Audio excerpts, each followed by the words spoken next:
Wow, look at that thing. God. It looks really awesome. A lot of snow. It's crazy how much the Lhotse face dwarfs the Couloir. I mean, Lhotse's this mythical mountain right next to Mount Everest that I've read about and learned about and thought about since I was really quite young. It's the fourth tallest peak in the world, and it's got this splitter, perfect couloir right off the top of it. There's probably been at least a dozen attempts to ski the Lhotse Couloir, and it just hasn't been done. It's just, you know, it's hard to summit a 28,000-foot mountain, let alone get your skis up there, have the right conditions, and be able to make the ascent. I think anyone that's into riding big lines on big peaks is taking a look at Lhotse. I'm not willing to take that risk. To make the first ascent of the Lhotse Couloir such an iconic ski line in the throne room of Everest, knowing Jim and Hillary, they don't go there to talk about it, they go there to do it.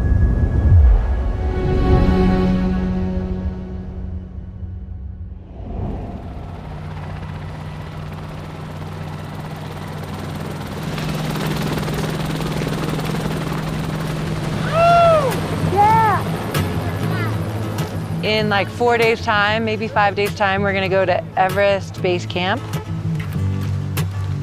We are going to try to ski from the summit of Lhotse, which is just under 28,000 feet. It's never been skied all in one piece before, so that's the objective.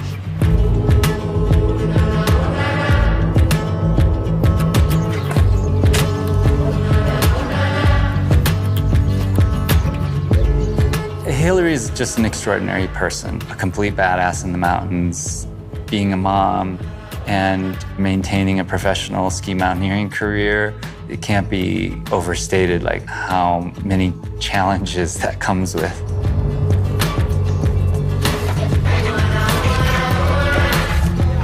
I always find that it's really hard for me to leave home and kind of switch that identity and go from mom, family, busy to climber.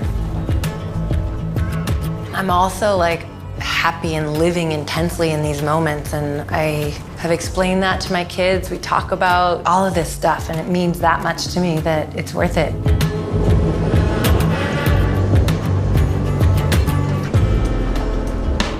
Jim is a machine, you know, and he's very motivated.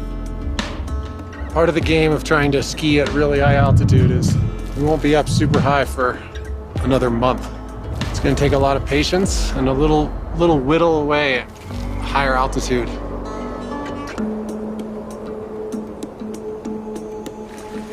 You know, prior to Jim, I never climbed with a significant other, and so it was really different for me to take that on. We've been on some pretty crazy expeditions together.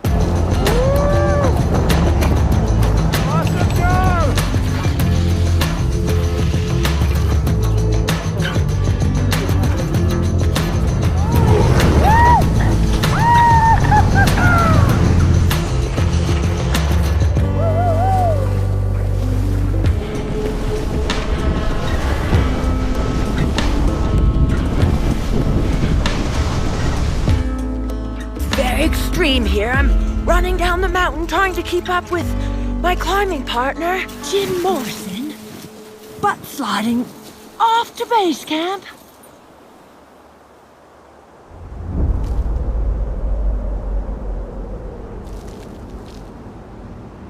Going up to Lhotse without anyone else here it's surreal. Primarily that's because we're here in the fall. Most people climb these mountains in the spring. It's the popular time to climb Mount Everest and Lhotse. We're here right after the monsoon to try to ski the snow before the long winter's winds blow it all off the mountain.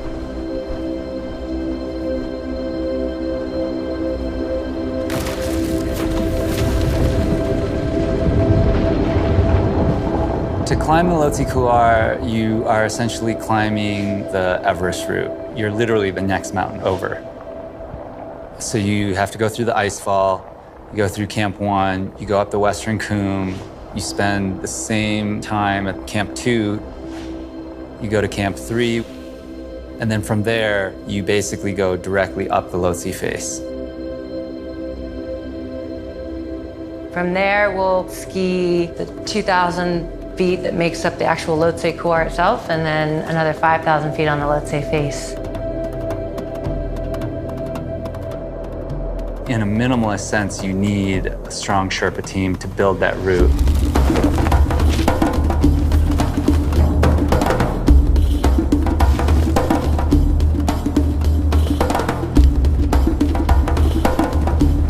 I am Palden Sherpa, 9 times Everest summit, 4 times Lhotse summit. Only 9 times. Yeah.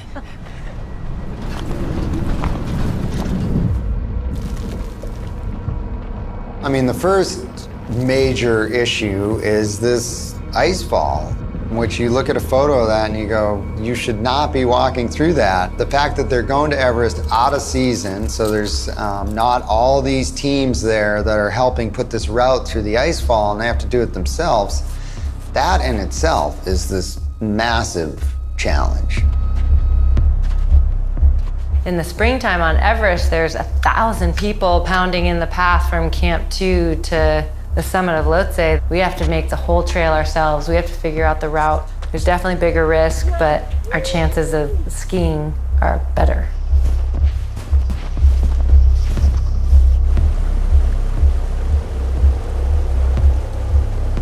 The trips are hard, you know, they're long, they're hard and scary, and there's just something in me that has to go figure it out.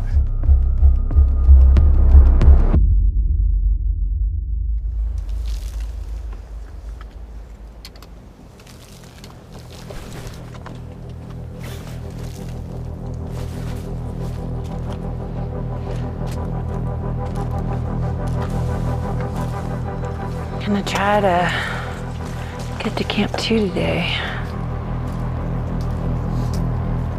When you go through the Khumbu Icefall, there are significant hazards that you have no control over.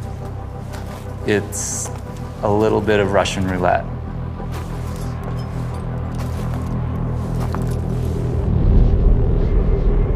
It's literally where the glacier that's coming off down the Western Coombe is folding over and broken into all these different chunks. You can hear it cracking and things collapsing.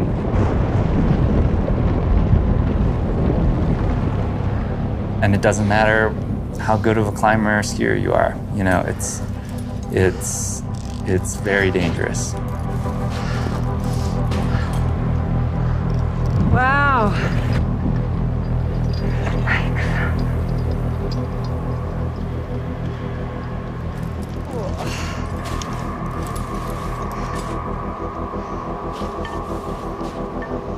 Seems like a place you don't want to hang out in. It's kind of gnarly.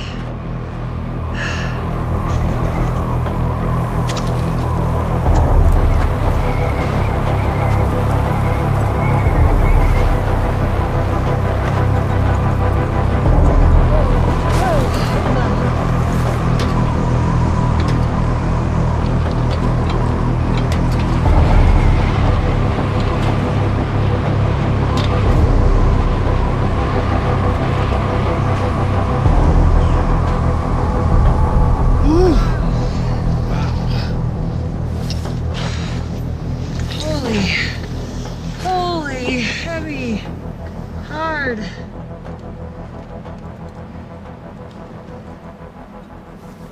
We just caught up with Sherpa, and the trail breaking's really hard. And they kind of got to the point where they were like, this is as far as we're gonna go. We can't see, we're through the worst of the bread loaves. Camp 2's like up there, but we're not gonna go any further because you can't see anything. Okay, see you in a few days. So they turned around, the Sherpa turned around, and we're like, no, we're gonna wait. It's just like a fleeting fog. We're gonna stick with it and make it to Camp 2.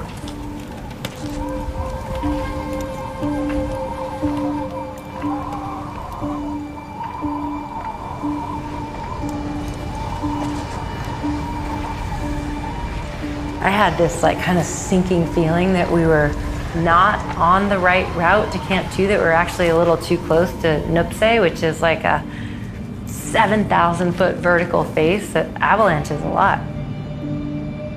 You can start hearing these avalanches.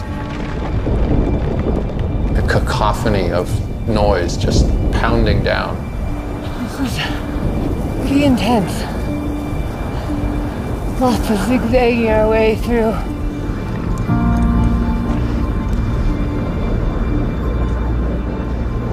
We did make it to Camp 2 that night, and the next day we were like very, very, very close to the Nuptse face, and it was a good thing that we moved, because 2 days later that whole interim camp got wiped out by a huge avalanche. Holy cow. It's really emblazed in my mind as like very much at this mountain's mercy when it comes down to it.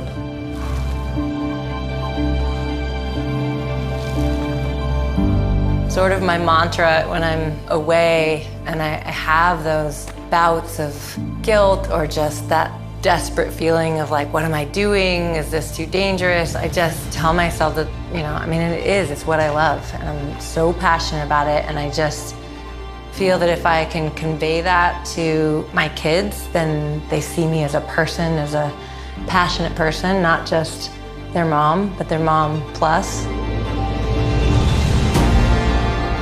On Everest, she's really big. There's Lhotse in the Lhotse face. How many times do you think people skinned up to the Bertrand and the Lhotse face? Maybe never. Well, new day.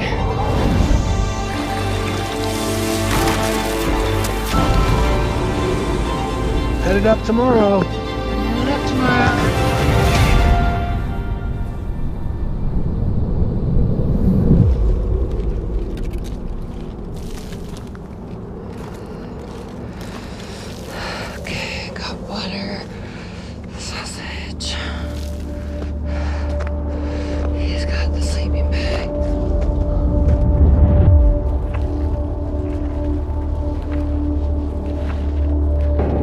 I've been through lots of different phases of life, and climbing mountains has been a huge part of what's allowed me to like go on. How you doing? I've had better days. I lost my wife and children in an airplane crash in 2011.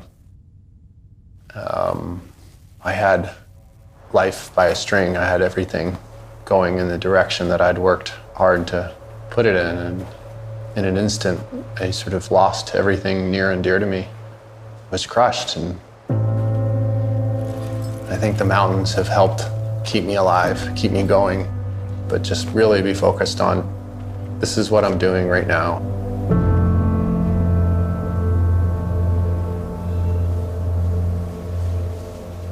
We've been together 3 years. I mean, he's so good in the mountains. He's so solid. I just think it's, you know, the only place for him.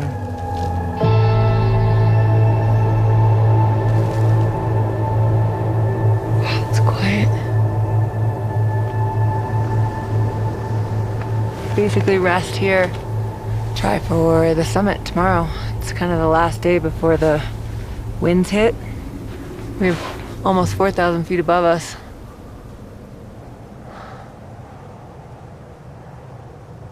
Oh.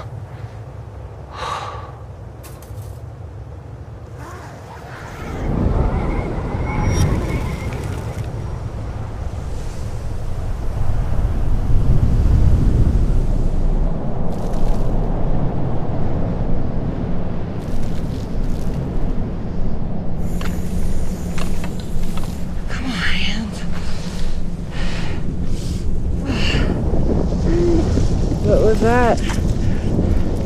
Holy shit. Life at 8,000 meters is very, very tough. There's no way to recover and build there. You're only deteriorating. And it's so much about mental fortitude at that point. You can't sleep, you can't eat. Your body starts to essentially eat itself alive. That's why they call 8,000 meters the death zone.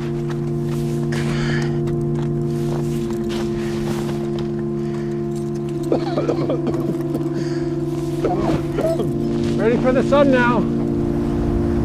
That sunrise that we saw that morning of going up Lhotse was like, that's the why. It's like these little things that just speak to this big effort. That moment was such a important and special memory for me, and just connecting with some parts of my life that I don't get to connect with in day-to-day life.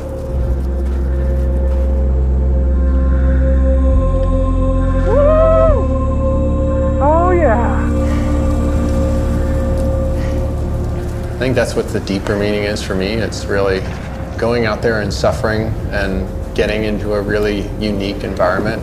It helps me get to a place where I'm able to fully live in the now.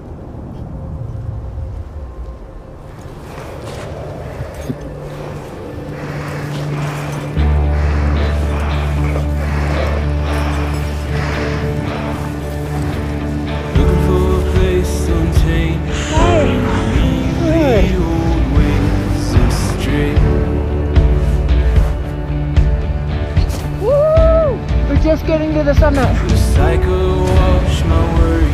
Top of the world!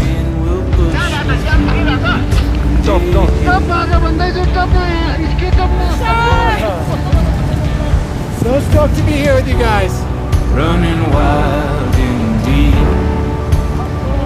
I am. And it's only in that way where you've done everything you possibly can to set yourself up for success, and the universe grants you a moment, and you take it. Been searching for a place that's alive and untamed, running brave.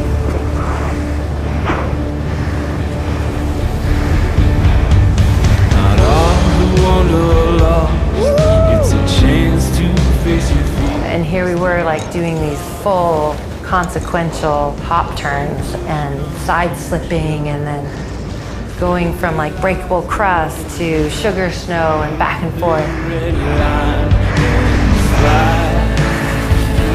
Completely and totally exasperated, like breathing as hard as you ever have.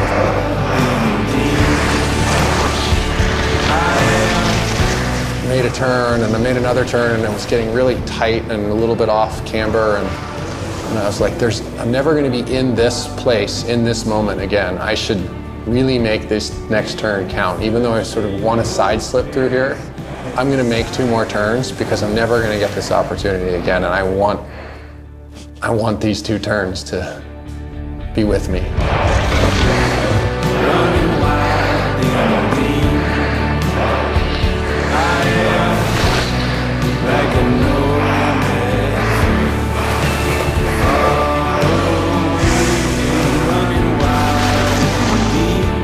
If you can link 3 jump turns at 8,000 meters, I mean, you're badass.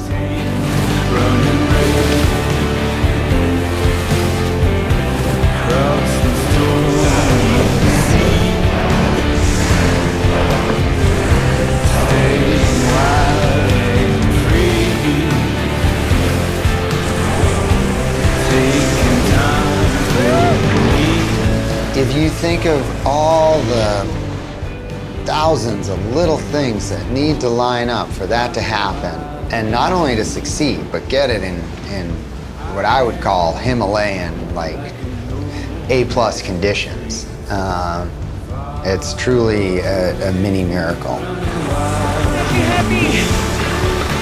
I wanted to focus on something to me that was beautiful and special and full of life, full of good things, and Lhotse really was that for me. What just happened? Oh my god.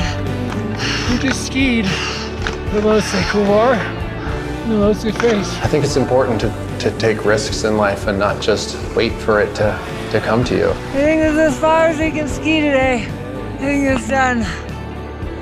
It's done. I think there's so much aversion to risk-taking. I don't think that's the right direction we should be going. Like, you have to take risks if you want to learn anything about yourself. We want to expand the self-imposed walls we put around ourselves.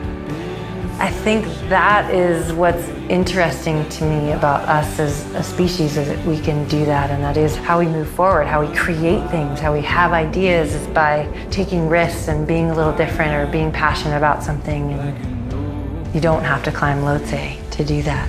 Far away, running wild and deep. Been searching for a place that's Namaste, I am Palden Namje Sherpa. Namaste, my name is Ilan Sherpa. My name is Putashi Sherpa. My name is Ugin Sherpa. My name is Prachitin Sherpa. I'm 20 years old and 2-time Everest summit and 1-time Lhotse. Everest 4 times. Everest 5 times. Lhotse 1 time. I am Everest 9 times. And Manasulu 1 time. Lhotse 2 times. Everest 10 times summit. Lhotse 4 times summit. Manasulu 1 time summit. Choyu 2 times summit. Amarablam 3 times summit. Annapurna 1 time summit. Thank you.